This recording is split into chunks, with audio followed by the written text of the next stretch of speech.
Broadcasting from the commodity capital of the world, Zurich, Switzerland, this is Insider's Guide to Energy.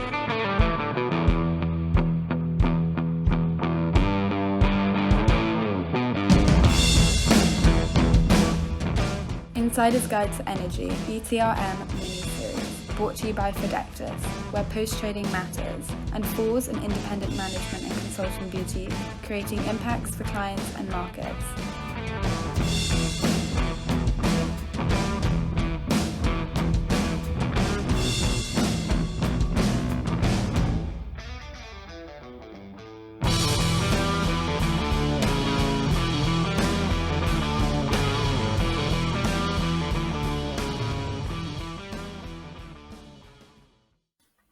Welcome to Insider's Guide to Energy ETRM mini-series. The extension of the series goes on. Today we are proud to have with us Inuit.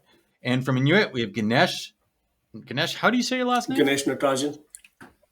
Ganesh Natarajan, COO of Inuit. And with you, you brought along Seenu and Kaliamurthy? Seenu Kaliamurthy. All right. We may be editing that. I'll apologize. I'm bad with that. Gentlemen, welcome to today's program. Excited to have you in the ETRM mini-series. If you're new to the mini-series, what we've done in the ETRM mini-series is we've gone to a number of vendors across the industry. I think we've already interviewed more than 13 vendors, and each one has been taken through the same framework. We start out by talking about the industry broadly. And the first thing that comes to my mind that I've asked every vendor so far is, I started the ETRM mini-series with Martin because we were looking at the industry and we just saw so much activity, so much smoke, and so many people and so much hype of going on, startups and investment into it. So my question to you is, what's happening in ETRM today to get all this attention? What's changing the market today for ETRM? So I think I can take that one. From my perspective, glad to be here, guys. From a ETRM or a CTRM standpoint, mainly on the ETRM side, there's a lot of volatility happening in the marketplace, right? So the last 2 years, we all know that we have been with COVID, and then predominantly majority of the workforces who are actually in the trading business and ops business are currently not able to coordinate face-to-face on their offices. That's one thing. Second thing, which is pushing a sophisticated system or more of a technology landscape, is a need to support hybrid or a remote working, is pushing forward the market in two aspects. One is energy volatility, the prices going up and down, EU gas. There's a lot of short-term power opportunities on the European side. The same thing goes in the US side. Seenu can comment on it.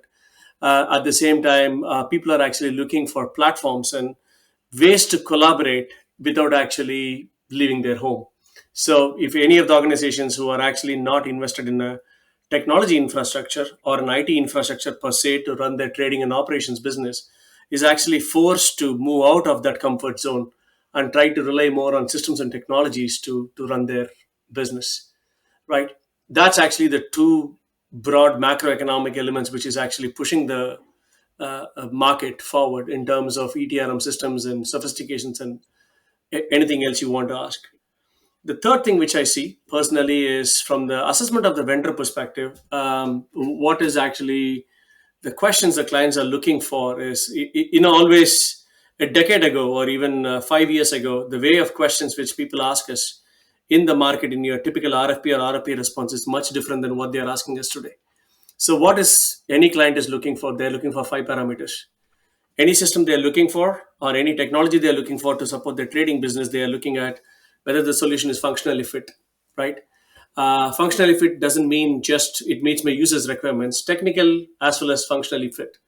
Second, they're looking for a good architecture, which means how your solution is open enough to move the data around for them to actually capitalize on an investment. It's no more a defensive spend if you invest in an ETRM system. It's more of a proactive spend to actually manage your data, and then data become insights. Insights becomes money for any of the trading businesses. It's as simple as that. So people are realizing that it's no more an IT solution per se. It's almost a business solution, or always been a business solution, but the realization is coming to a much more clarity right now. Third, they are actually looking for a good architecture where they are able to extract the data in and out of the system so that they can move the data around. What's the value of the data being logged into a single platform, right?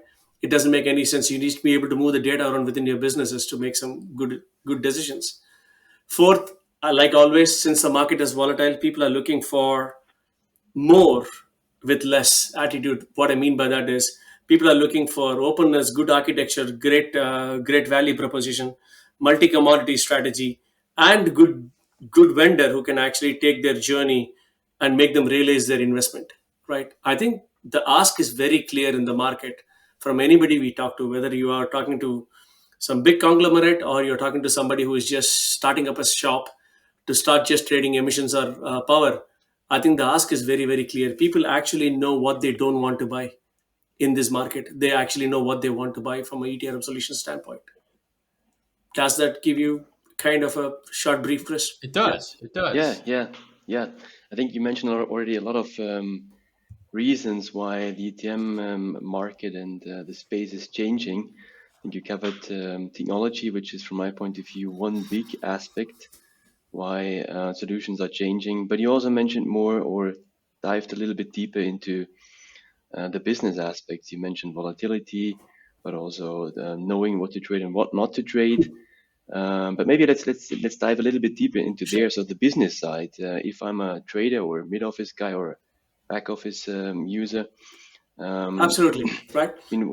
What is the clear view from the business side? Is it that the business is changing? One buzzword can be renewables here, which drives also then the requirements towards a ETM solution.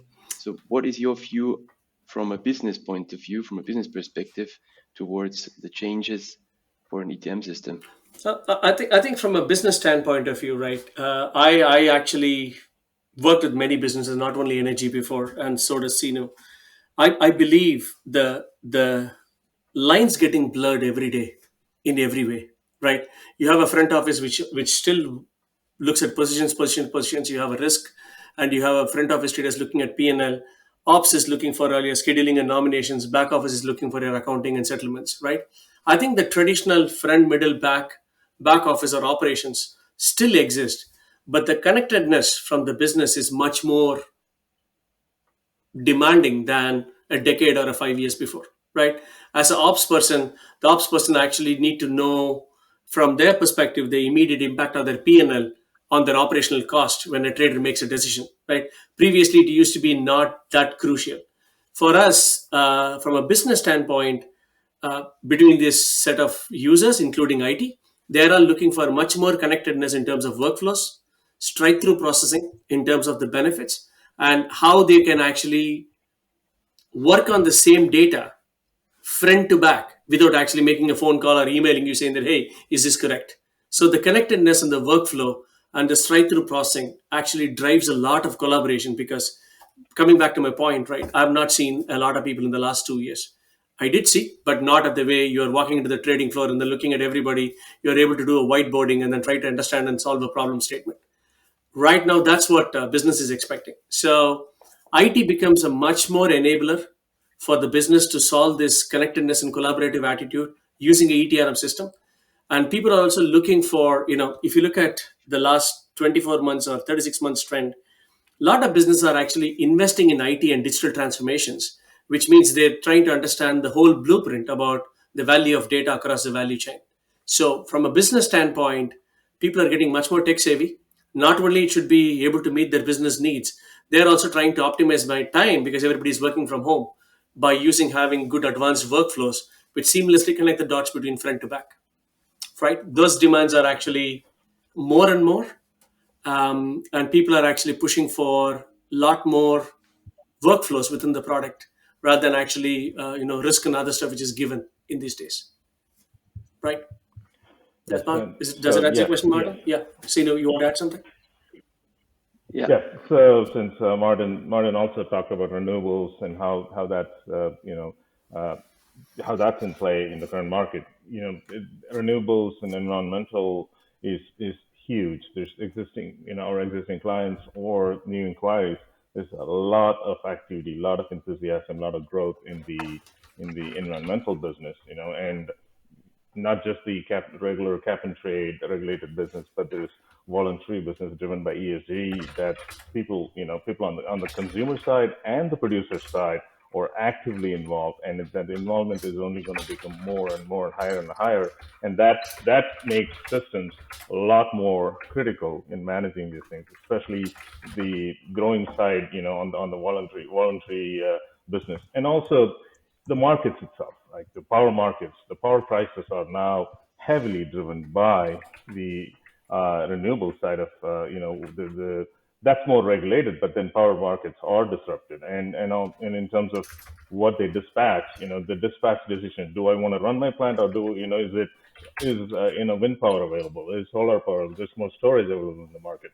So all that is basically disrupting the market. Now they need to be a little more nimble. They need more information, more real-time data to work on the environmental side to keep up with it, right? So, and from systems perspective, they want to not only capture and value their environmental side of transactions, but they want to manage the operations side of it. The operations, it's surprisingly complex, if you're doing it manually, and they need more streamlined systems on that end, and they want to bundle the commodities, and so on and so forth. So I think environmentals is huge in the market, and and from Enuit Entrade perspective, we are really building out solutions. We already have a lot of solutions. Yeah, go ahead. So I think what I heard was a number of points that you thought from a market perspective. I captured that there was remote work was one element that was important. I captured that the data that maybe decisions are being made is kind of data-driven decisions. I think what you implied, and that each of the group or stakeholders are there. Now, is that unique and changing? I mean, it sounds like there's a lot of things, and you talked about the renewables and the RECs and the ESG initiative. Are these things that are just recently popping up, and then are these things that the older ETRM or legacy ETRM systems aren't capable of handling, in your opinion? Is there a need for change, or what's happening?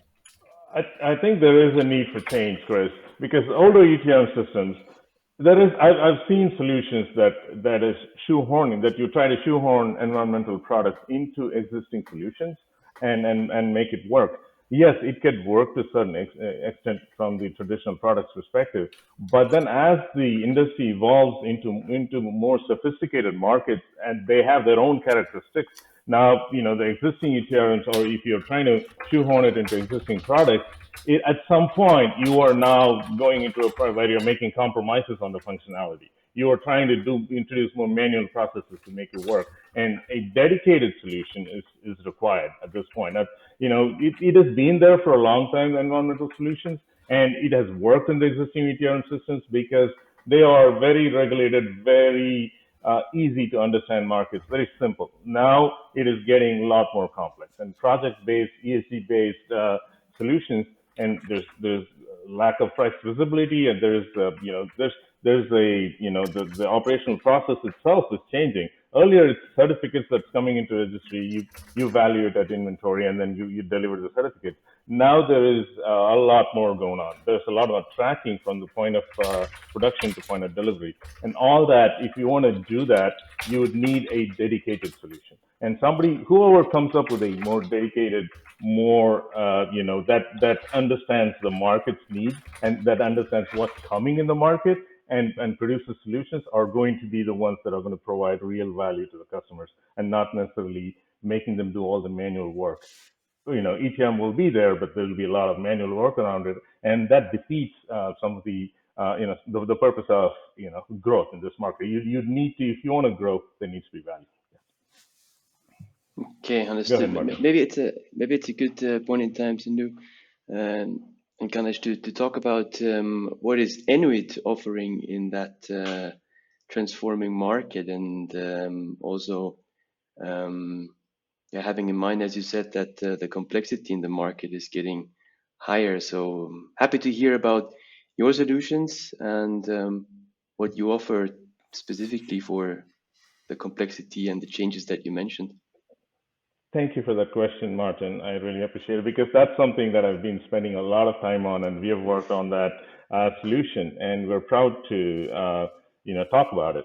So we always had the capability to capture the environmental trades value them very well, and we have great risk system.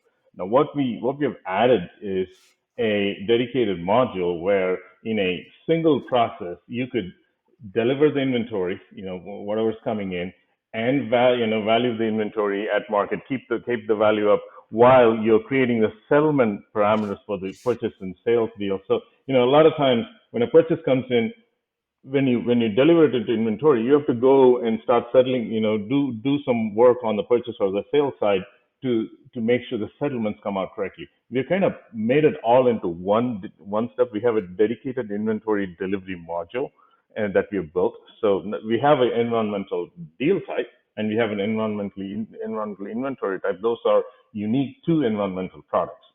So that's the start. And then we have an environmental delivery module where you can deliver the products in one step, and that will spawn a set of activities that will help you settle the deals correctly and also value your inventories at the right level. And you could capture your inventory and compare it to your registries. Like basically you can set up your inventory to mirror the registry. And so you can basically go look at it and, all right, my balances look correct. So, and we are also currently working with a lot of vendors to how we can integrate to the registry itself so that reconciliation can become seamless. So that's the part we have done it. And along with it, we have also introduced bundling modules to all our physical commodities business wherever renewables are applicable. So you could bundle renewable commodities along with your physical business that will create and manage the environmental trades and track the valuation on those. And you could unbundle it to take it as inventory or keep it bundled. And so we've created that module. And and then we're also working on with vendors to create some price visibility on the voluntary businesses. There's project-based businesses, and once you start getting into project-based businesses, valuing them and tracking them and capturing the project parameters, that becomes very challenging. And so we are kind of staying ahead of it and trying to work with vendors to see how much visibility we can create around prices in that area, and also, what are the projects and how can we create more standardized data in that area. Okay, understood. I heard you mentioning several times inventory, so that brings me to the thinking that you have a strong or your solutions can handle CO2 tradings or also GOO, for example, very well, where you have to take care of the inventory. So is that your special focus of your system solutions, or do you also support, let's say, the more traditional assets and the tradings around it, like power, gas, oil, coal, etc.? The inventory is certainly a sweet spot, and somebody that has struggled with tracking different types of environmental products would really love the offering that we provide, which kind of centralizes everything. And so inventory is a sweet spot, but we've been traditionally strong on the conventional commodity markets, the physical markets as well. So we have a strong product around it. Now, what we have done is we've integrated environmental products along with those physical commodity products to make sure. I think I can add some color to it. Now, that's what's happening in the market. I can just add some color to it, Martin. So a couple of things, right? So previously, 5 years before, emissions market still existed, right? It was not new, right? RECs and RINs and all of those stuff existed in the US. We have EUA, carbon emissions. People talked about it, but that was more of a compliance exercise. I would just say a decade ago, we didn't have a big push on net zero or a carbon neutral environment, but the emissions market always existed. As Seenu rightly pointed out, what people are looking for right now is no more a paper exercise. Oh, I have emissions commission, emission compliance by actually booking some emissions deals. People are pushing through the value chain of deal. For example, I'll just take a simple example. If I'm a metals or a mining company where I'm digging my earth and actually trying to produce metals, I know it's an energy conference, but I'm actually trying to give a bit of an example. People are willing to track their carbon emissions from the time they're digging the earth all the way towards the metals is made. Right. So the push is towards almost treat your emissions as Seenu said, across the value chain, where is my carbon emissions across my deal life cycle? If it's a physical commodity company, am I actually, built, making metals out of earth, and what is the carbon value chain throughout? What is my carbon accounting looks like? So the demands, we are just scratching the surface as a market, right? Environmental is a huge scope for every ETRM vendor, including Enuit, but there is a much more holistic purpose about integrating that carbon emissions across the true value chain. And Enuit is fully positioned to do that because we handle more than 13 to 14 commodities in a single platform, including energy and gas, right? It's not only energy and gas we do physicals, metals, iron ore, coal, LNG, everything. Every of the physical commodity players are worried about carbon emissions, and they would like to track them as a part of a value chain. So when Seenu says we are looking at the delivery angle, he's mean the full value chain. It's not just a paper exercise, anybody, for the market. Is that the right thing to say, Seenu? Yeah. Absolutely, absolutely. So those businesses are intertwined now, and the intertwined nature needs to be represented in the system, and that's what we're doing with the existing physical commodities business now. Okay. And in that context, what are your target clients? Is it like large power producers, or I mean, I also heard that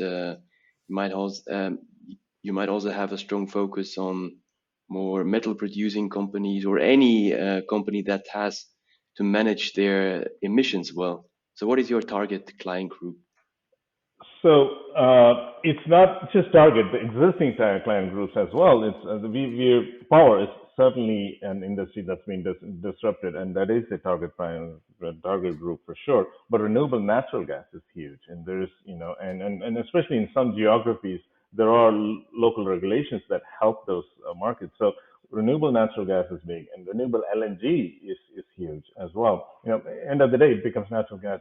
So on that end, there is a lot of renewable linkage going on, bundling going on, because everybody wants to be carbon neutral, which means whatever is the carbon intensity of whatever they're burning or selling, they want to link equal amount of carbon offsets to it. So renewable natural gas, LNG, power, and biogas and whatnot, all that is there's a lot of interest in that area. And also, people that are trading just the environmental product by itself. That is if you look at the market, obviously there's this physical players that look at it as a holistic perspective, but there is 80% of the players which are just trading in this market, and they want good capacity to understand all the different types of products, be able to bring them in, value them seamlessly, and get it in inventory, reconcile with the certificate, with the registries.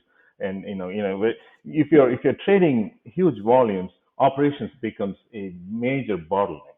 And so that can be, if you have a system that kind of very seamlessly integrates to that process all the way to the settlement, that would be a huge cost savings. Not only in terms of operational efficiency, you can save real costs and full-time employees if you have good solution.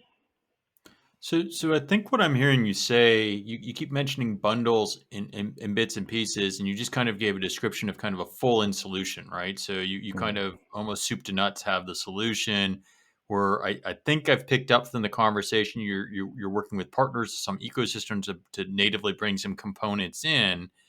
So are these companies then, are they looking to buy their entire solution for you? I mean, one of the things I've seen in many of the large trading organizations is they have multiple ETRM systems. They have more specialized for metals maybe, and then they have one that's power and gas, and they really are a mix and match. It's seldom do I see everybody just having a monolithic system for the very large players.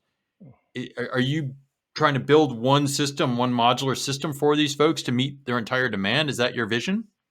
Yes, that is our vision. We want to Entrade. I will let Ganesh talk to how we are a global solution. Yes, right. I can take that one. So I think Chris, you brought a very interesting point, right? Some of the large ones where the traditional trading houses used to have best of breed systems. That was the term which is used always in the market, right? I want to go buy metal solution, I'll buy one. LNG, I'll buy one, and stuff. I think that's where exactly Enuit's sweet spot is, right? As I said at the earlier part of the call, We handle more than 13 plus commodities in a single solution base. That puts us in a very unique position for us, because if anyone is currently doing an IT revamp or a business revamp in terms of actually optimizing or rationalizing their current platform, then Enuit has actually become the choice, because we kind of one of the market leaders on the marketplace to really handle power, gas, LNG, metals, iron ore, any other global commodities in a single solution. Your question opened up two interesting elements, right? Ecosystems, right? Ecosystems can be perceived in three different ways, right? One is, if I'm a client or a trading company who has got invested in the existing IT products, I think the first thing I would really worry, if I have to wear a hat of a CEO for a trading house or a IT director of a trading house, the first hat I will wear is, if I'm going to bring in another solution like Enuit or anybody like Enuit, is it going to complement my existing investment, or it's going to hurt my existing investment, the sunk cost, right? That's the first question I will always ask as an IT director, as a CAO, right? The ecosystem comes into play if you choose that kind of a product like Enuit or similar to Enuit, and you actually know how to leverage the data and how open the product is to connect into your landscape is the key, right? Right now, whether you are a small company or a big company, your existing IT infrastructure, if it is, unless it is too old, it is very, very hard to get rid of the existing knowledge base, existing sunk cost you put in and maintaining your lights on for the organization. So when you're actually working with vendors or partners like Innovate, you need to really think about ecosystem in terms of how can the new product like Innovate collaborate with my ecosystem. That's one element of the angle. The second thing is, if I'm actually going to spin up a couple of different ETRM systems to solve my best of breed problems, how can I actually connect these systems together so that I can have an aggregated risk or aggregated view as a business? I think ecosystem goes both ways. How as a new solution can fit into my product, or how I'm going to make all of these new solutions or modules to sing and dance together. I think you asked a very interesting question. What steps Inuit is taking towards it? I think that's where the crux of it. Seenu is from a product development team, and then we have our CPO in our business. So we basically are always trying to break even our product into a standalone microservices so that your ecosystem actually gets completed in terms of, okay, I have an accounting ecosystem or a microservice, or I have some capabilities to do some market integration with trading technologies or any other market venues. So when you spin off these independent elements as a microservices, it's very, very easy to fit in into a client ecosystem based on the technology trend, as well as what is that gap which is missing. We can actually do it. So from a product standpoint, we still keep the product close to our chest, which means that we actually know what we are doing with our product. We still keep our product more open every single day in terms of to fit into the client's ecosystem. Hope that kind of gives you a picture of ecosystem in two dimension, Chris. Make sense? Perfect. It does. Yeah, I think that goes in the direction where the new technology of the market is moving towards, so microservice-based architecture. Maybe in that context, so is your solutions or solutions is it cloud native? Do you offer it purely on cloud, or how do So you we approach offer that? our solution fully on cloud, but cloud Yeah. native as in is it is born out of cloud? The answer is no, right? But we are moving towards re-architecting some of our next generation of product to be cloud native. Right now, we are fully hosted on the cloud. We support MS Azure and AWS both. Predominantly, Hmm. Microsoft Azure is hosted. And basically, we are looking at a lot of cloud capabilities like workflows, messaging bus, like your logic apps, existing capabilities and tools provided by Microsoft to launch and take more advantage of the cloud. So we are fully hosted, and we actually do both our hosting solution as Innovate. And if the clients wants to host in their private cloud, we support that too. So there is no hard and fast rules here. Okay, understood. And coming back to the ecosystem or microservice-based approach, so how does it look for a client if a client decides to go with Inuit? Is it that he can really choose the single models that is beneficial for the business, or is there a certain underlying basic product and suite that he has to choose? and then can add some modules on top of it. Right. So just to give you a little bit of a background, right? So right now, since I said at the start of the conversation, Enuit is offered currently as a holistic solution with some couple of add-on microservices, which is complementing to our core architecture of the core product, right? Like an accounting microservice or a market connect microservice. All of those things exist, which can be spun up independently. But are we fully cloud native enough, or are we fully every element of the product is a microservices architecture? The answer is no, because if you think about it, handling 13 different commodities, 13 different logistics, 13 different pricing elements and risk engine. Yes. So we have to move on this journey very carefully, because we have actually been one of the market leaders on the multi-commodity system. So the core solution is not split up into 100 different microservices, if that's your answer is, right? But our core solution is geared to start spinning new microservices to fit into the client ecosystem. That path we are already taking. Makes sense? Okay, understood. Yeah, definitely. And I mean, you mentioned also before the whole challenge of integrating solutions and microservices, which is coming, of course, more and more important for clients looking into microservice-based architecture. So how do you approach this challenge? Do you leave that to the client when the client decides to go with some Enuit solutions, or do you also have the capabilities and the know-how to design the trading landscape, so interfaces, data flow, workflow processes? So how do you support the clients? Right. So there are a couple of ways to cut this question, right? Let me cut the question from an Inuit response standpoint. Right? If a client is actually coming to us and say, hey, I am looking for an ETRM system, I have a greenfield, I have nothing, but I have some legacy systems which I want you to actually work with me, try to come up with an optimal IT roadmap, right? So the first answer would that be is, are we capable enough to do that? Yes, right? That's definitely the answer. Is it our primary job as ETRM vendor? Sometimes no, but we can definitely do that because we have product architect services teams, implementation teams, business analysts who understand the business side of things and deep technical side of things and our product and the market, right? From a skill set perspective, nothing is stopping us engaging the customer in that angle. But this market, as you know, Martin and Chris, is always like, there is always some consulting companies trying to look for consulting element of work. For the ETRM vendors, we actually come up with our product, and then we are basically trying to put together a solution in a time scale and in a project in a constrained manner in terms of budget as well as timelines. And there is also an internal IT team within the client side, most of the times, is trying to adapt to the new technology which we are currently procuring, right? I think the answer to that is, as Enuit can take on the journey, yes, but it's actually a joint journey between the client IT, if the one exists, right, and Enuit as a product vendor to go together to actually try to fit in Enuit and the associated microservices strategy into the landscape, right? There is no silver bullet answer saying that this is the best way to do it. From a team wise, we can definitely support it. And then Okay. from a ecosystem partnering type of role, what kind of partners do you have in your ecosystem? What does the ecosystem look like? Partners as in developing the microservices kind of partners, or you're talking about someone who is actually working with us to build new modules? Yeah, do you have other modules and other services that are third party coming into your Right. ecosystem? So okay, I'll take the question. I think Seenu can expand on it as needed, right? So right now we are actually having conversation with multiple partners to say, hey, this is what Enuit is, and there are a lot of people who are interested in actually partnering with us. But as I said, the core product strategy right now is we keep our product roadmap in alignment with where we want to go. We are open for partners to actually come back and say, hey, if you're going in working in, I'm just giving in a random example. If you're going to work in a Japanese power market, I actually have a standalone microservice which can actually complement your product. We are very, very open, or we are very open to actually do some joint development with that kind of partners, which we are in conversation with many of them right now.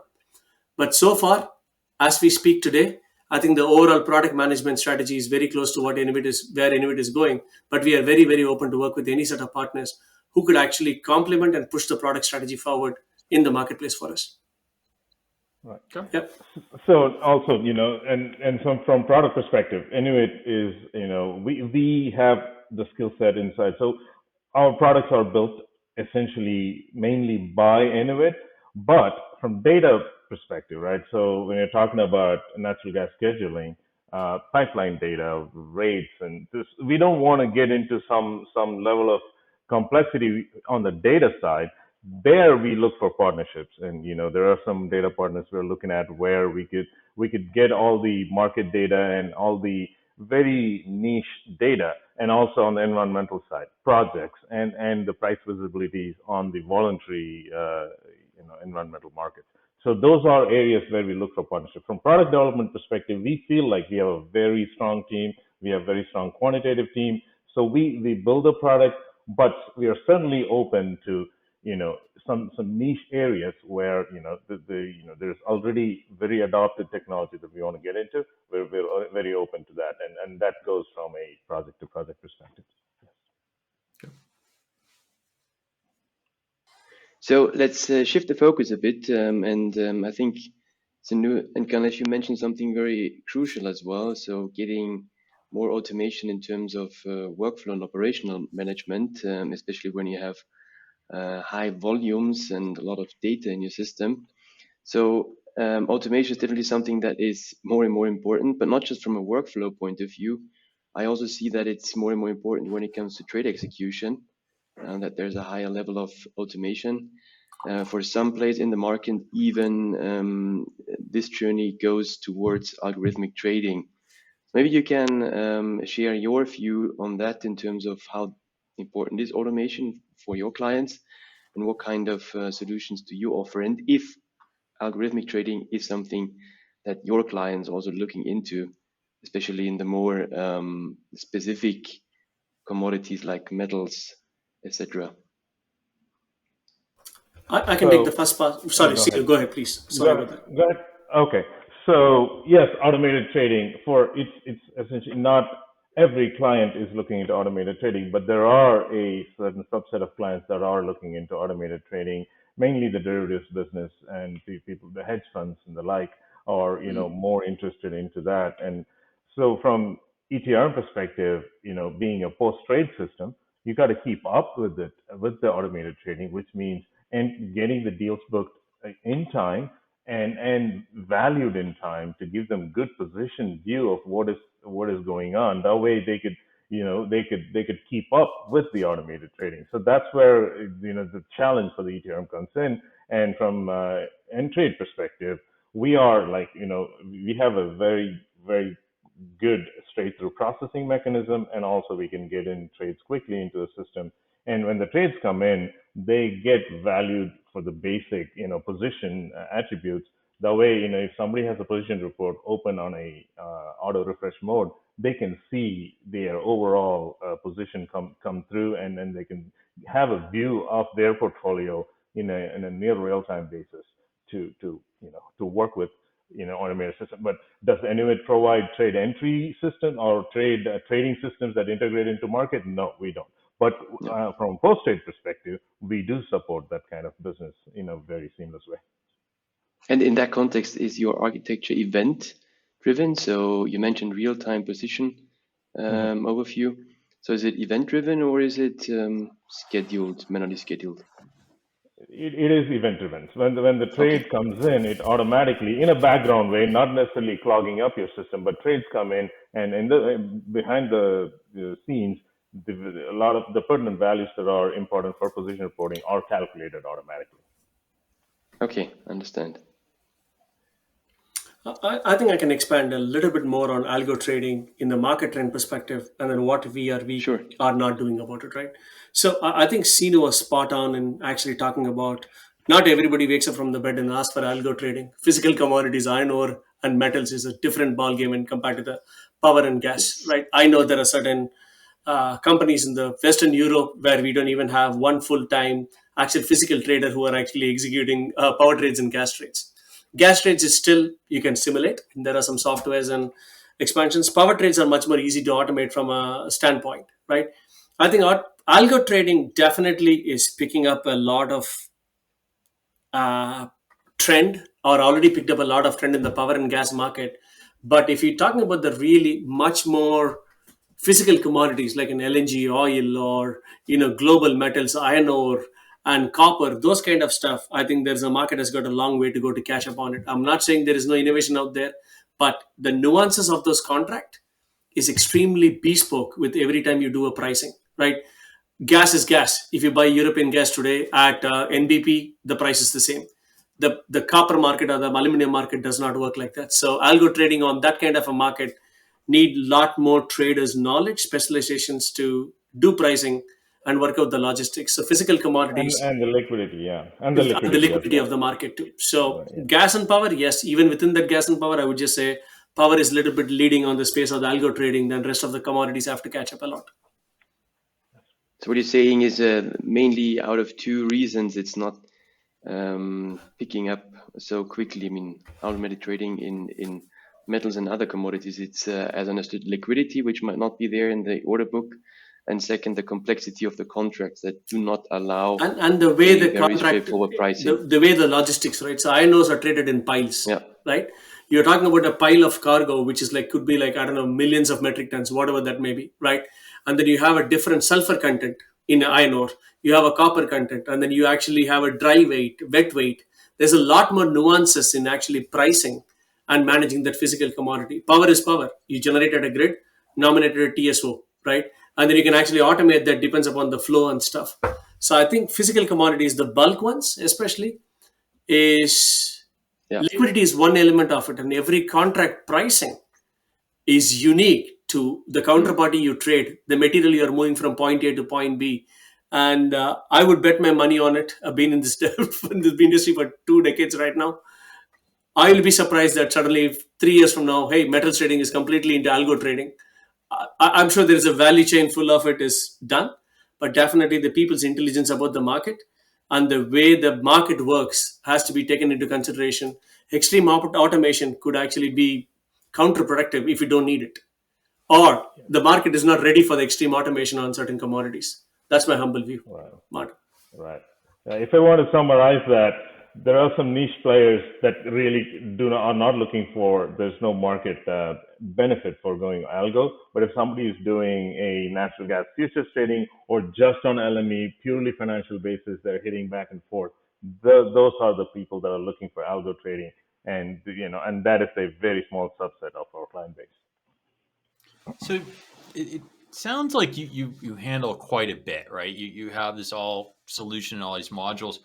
Are these, is each deployment slightly unique in how the modules are mixed and matched, or is it pretty standard deployments? Like, is it someone that's just power and gas, and then someone that's buying these 5 commodities? Is it because it lends itself, 1 to architecture and deployment, and then 2 to the support model. Those are the 2 things that come to my mind when you have this kind of architecture. So maybe you could expound upon that a little bit.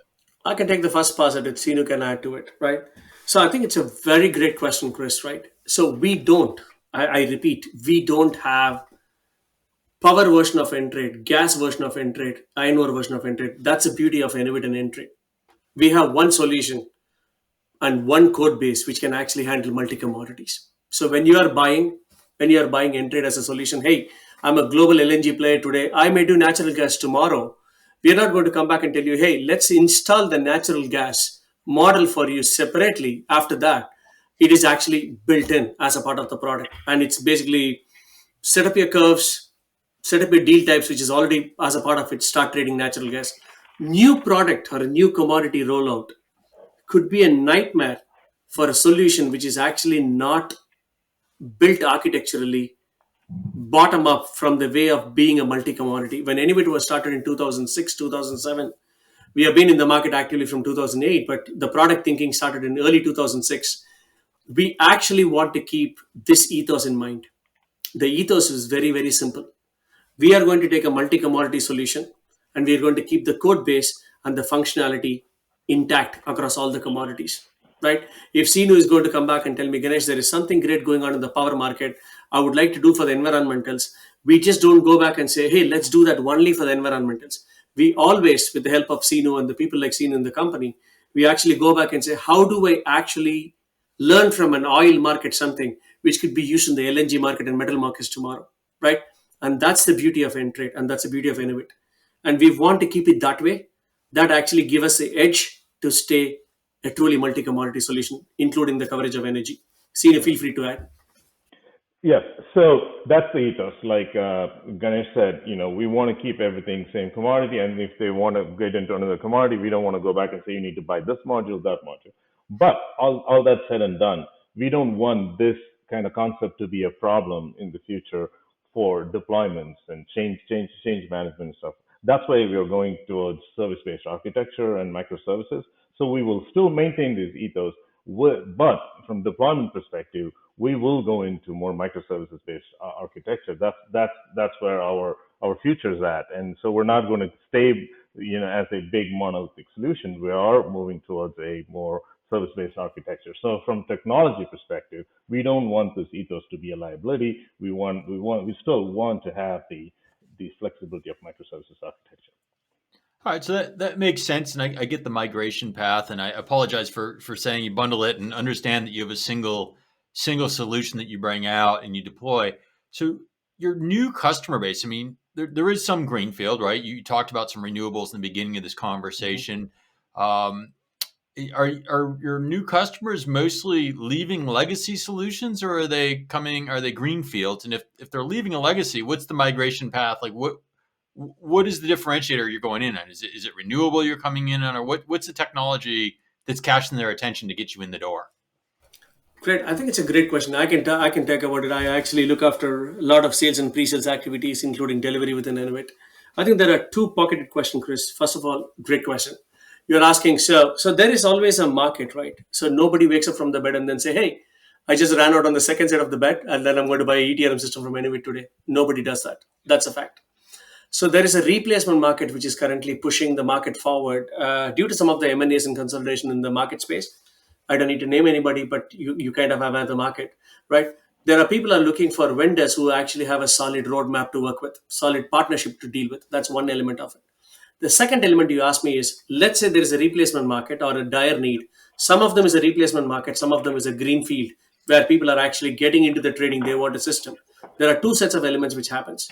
So we are seeing equal amount of leads on the replacement market at the same time, the equal amount of leads on the new market too, right? The ETRM replacement market is actually coming from the fact that a couple of the market leaders, so-called market leaders, is currently under consolidation by a bunch of companies. And then that actually puts the customers with a question saying that where is my roadmap going? How long I can hang on to the system?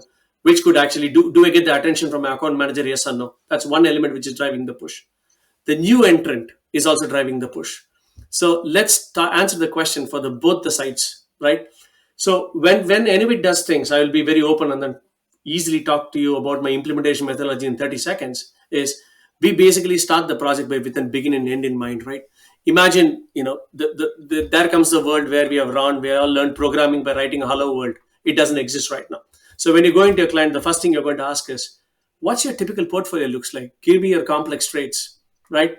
And show me your settlement and confirmation and trade recaps. Just give me a complete insight of your live trades which are happening today for me to get a sense of your portfolio.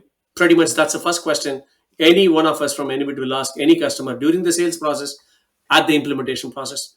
That makes it very more interesting for you because I know exactly, oh, that's what you do.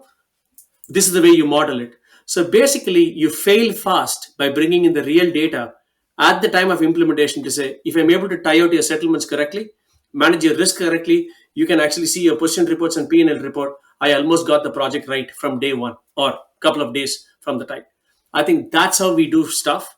And that is why for us, LNG takes 6 months, whereas NG takes 2 months, whereas metals takes 1 year. We don't have that concept because we go to you and then say, give me a typical portfolio. I would like to model it and start thinking about you are already live today with us and how do you behave and start training you as a user. So it's almost like a reverse way of implementing it.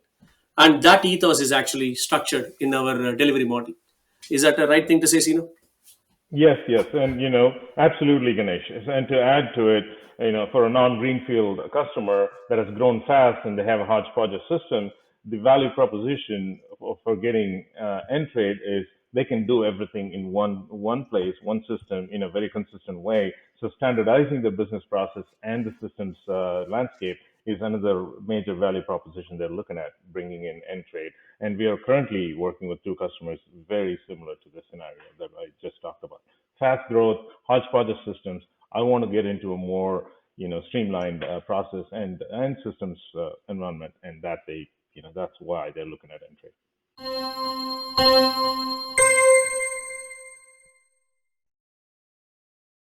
Well, cool. Well, thank you so much. I think we've gone through the time that we have on the front end of the program.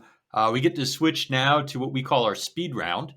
What we're going to do in this section of the program is we're going to ask 10 questions. We're going to alternate back and forth. These are just short answers, yes, no, a sentence or two type questions. I'll go ahead and kick this off, and I'll alternate back and forth with Martin. So the first question I have is, will the number of vendors for ETRM solutions shrink or expand in the future? So what we've noticed is it's been a cyclical process where there's a lot of expansion happening and then some consolidation that happens. And what we think now is we are in an expansion phase. At some point in the future, there could be a consolidation. And so it's a cyclical process, and we are in an expansion phase. So I think it is going to expand for a period of time. Okay, thanks. Okay, cool. Second question. How many deals per minute must a modern ETRM system today be capable to import? Especially, since we talked about automated trading and deal capturing, I think that's where the question is coming from. I think if you look at it right now, when it comes to futures or the paper trades, it should take a couple of seconds to actually put in the deal, right? When you're talking about the physical deals, natural gas and power, I would just say 1 or 2 minutes, depends upon how complex the pricing structure is. But if you're talking about the non-energy commodities like a bulk, LNG or a global coal or iron ore, it's a completely different ballgame to look at it. I think there is no direct metrics out there, but paper should take less than a couple of seconds. And then, your standardized vanilla trades like a gas and power without complex, not advanced complexity shape should take not less than a minute in terms of actually keying in by a trader, or automated, it should be much, much faster. Right. From Algo-Trading perspective, even hundreds of trades per minute. Hundreds of trades, exactly. Should be possible. Exactly. So hundreds of trades per minute. Okay. Yeah. All right. What commodity types and energy types are you offering, and which ones do you consider your biggest strengths? I think our product started off with the US natural gas, but we actually offer oil, LNG, coal, metals, and stuff. And our strength is actually both energy and bulk commodities. As I said, we do handle multiple commodities. It's almost asking your father, which is your favorite kid? I think we love all our commodities in Enuit. Okay. So do you offer a real-time position management module, and how many trades can it process? So is it real-time in the sense of event-driven? Yes, it is event-driven. Yes, we have a system like we discussed.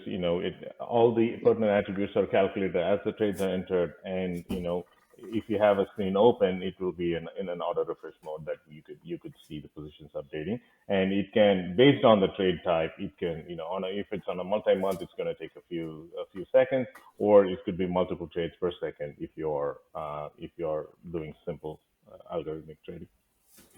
Okay, cool. All right. Do you have an automated workflow for straight-through processing? Absolutely. So we do offer native workflow integration with different market venues like Trayport, ICME, and few other markets. And then also we have an integration workflow within the product to enable STP across all of these. Great. Okay. So now a question that comes more from power trading, but let's see. So can your ETM solution price Asian options?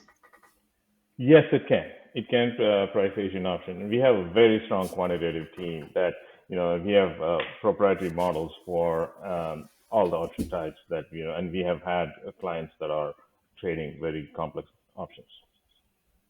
Okay. So are you offering a full integration and implementation service for your ETM solution? Yes, we do have a full-fledged implementation team. We also work with partners, but we actually have a global implementation team in many locations. Cool. Thank you. Okay. What is the biggest threat for third-party ETM solutions from your point of view? So threat or challenge? Yes. So if you think of a threat, maybe lack of volatility that slows down the overall market trading activity could result in people not needing that many systems. But from my experience being in this market for 20 years, I've always seen an opportunity arise if you keep your ears to the ground as an ETRM vendor, a solution provider. You will have a value proposition that you can bring into the market in any scenario. So opportunities are always there. Challenges are going to arise at the macro level, but then you can still differentiate yourself if you keep your if you keep your ears on the ground and listen to the clients. Okay. Sure. So, what is your licensing model like today, and do you anticipate it changing in the near future? So we offer both perpetual and subscription model, depends upon the size, which is like a market trend. Does it going to change in the future? Maybe if we start spinning more microservices and we are going to actually start splitting the components into independent sub modules or sub components, maybe. Is it going to change in the immediate future? I don't think so. Not only for us, but not for the most of the vendors. Okay. Then last question. Are you offering APIs, and what is Absolutely. the technology behind it? So it's RESTful APIs. We all actually offer both microservices and APIs. We have APIs which actually opens our product further to establish the connectedness within our product. We actually offer web services, RESTful APIs. So whatever is the technology you want, and then mostly on the Microsoft, but we are platform agnostic in terms of exposing the API. Okay, cool. All right. Well, great. You've gone through the gauntlet. We've got you through the 10 questions that we've asked every vendor, and thank you for participating. What I like to do at this point as we wind up the show is to give you an opportunity, maybe a minute or two, just to bring it all together. Maybe let our audience know why this makes sense and why they might want to contact you. But just let's put the pieces together from the conversation. So if one of you want to kind of bring together the elevator pitch or the solution, that would be helpful. I think rather than the elevator pitch, I will actually try to be truthful about what we do from an ethos perspective, right? I think Enuit is a product company with a services mindset focus towards customer, right? What I mean by that is our biggest challenge is try to solve maximum energy and commodity trading and risk management challenges in the marketplace for today and in the future, right? And that takes a lot of discipline. The discipline comes with keeping the product roadmap at the heart of what we do. And from a services side, don't overpromise and undercommit. I would actually do underpromise and overcommit is better than the other way around. And then actually try to create value. We have a leadership team which completely understands. I'm a part of the leadership team. Seenu is a part of our leadership team on the product side. We actually understand the commodities and the energy space. That's all we know, right? If you ask me something else, I have no clues what else I will do without knowing energy and commodities. So with that in mind, we have a leadership team which supports our product strategy. I lead the sales services and support organizations. We know exactly what we are doing with our product and how we serve our product to the customers. I think we are keeping that very close to our heart. For us, if anyone should contact somebody, I think if I've been in the marketplace where there are a lot of good and bad apples in the system selection and the implementation. People have some good and horrific experiences. If you really want to know how we do things, I think you should give us a call. That's it. Great. Well, thank you so much for participating on Insider's Guide to Energy ETRM mini-series. This concludes another episode for our audience. Hopefully you've enjoyed it. If you do like it, please put a like, make sure you subscribe, and there's plenty of content. I think by the end of this series, there'll be over 25 hours of content. So please go back to the YouTube channel, go back to the website, and follow us. Thank you again, gentlemen, for joining the program. Thank you. Thank you, Chris. Thank you.